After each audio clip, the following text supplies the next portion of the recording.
Assalamualaikum warahmatullahi wabarakatuh. Utuh Yasin, spesialis pegat parang. Kisah perjuangan Tunku Muhammad Yasin, Kampung Belandalam, Kecamatan Mane, yang sering disapa warga Utuh Agen. Beliau bersama menantunya Tunku Syamah tiada hari tanpa kerja peh buso parang ngan pe asap dapur keluarga. Utuh Yasin yang sudah mulai peh parang sejak masa DITI bersama ayahnya hingga kini masih bertahan. Walaupun usia sudah senja, namun tetap mengkuni pekerjaan yang satu ini. Ia merupakan warisan dari orang tuanya. Utuh Agen yang berusan ulang tahun ke-86 kini tinggal bersama seorang anak kelas 4 SD pada isteri kedua. Sedangkan isteri pertama telah dipisahkan oleh Yang Maha Kuasa. Kini bila kahwin istilah tung balai. Istilah Utuh Agen merupakan sapaan warga kerana beliau sebelum konflik Aceh masih kuat tenaga keluar masuk keliling kampung dua kecamatan, Intat Parang dan Watewo Cika Punoh Itangin Busobruk. Saya minta belah tarik.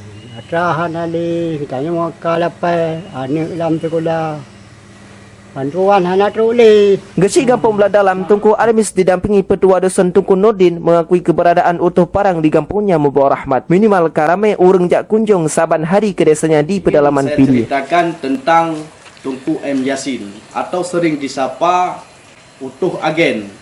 Beliau melihat kondisi ataupun fisik beliau yang sudah berumur sekarang lebih kurang 86 tahun memang sangat-sangat dikhawatirkan.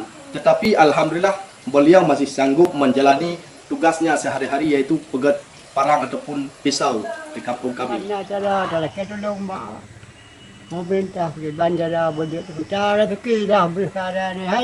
Secara adat, usia dan fisik beliau tidak layak lagi memikul beban seberat ini. Namun, apa boleh buat, terpaksa menguras sisa-sisa tenaga yang ada untuk menjaga agar dapur terus bermuasab.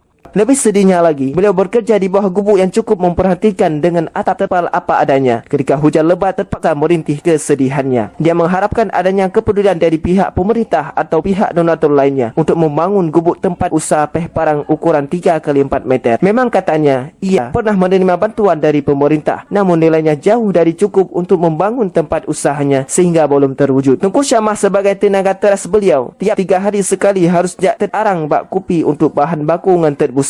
Menyogoblo arang kedai kakeh tolak tung tinggai tem katanya. Pulam ongkoh parang lam sabo hanya Rp15,000. Lebih lanjut beliau mengatakan, memang penghasilan Utuh Parang tidaklah seberapa, tetapi na kepuasan batin ketika na jame tip uro jak kunjung bak tempat gopnyan. Kadangkala sepi langganannya, terpaksa menatap kesedihan bahkan membuat malam tak bisa tidur nyenyak. Beliau harus putar haluan berutang sana kemari untuk bisa bertahan hidup. Demikianlah sekilas kisah perjuangan Utuh Agen di kampung yang berpenduduk 1,900 jiwa di pedalaman Kecamatan Mane, Kabupaten Pidi. Wassalamualaikum warahmatullahi wabarakatuh.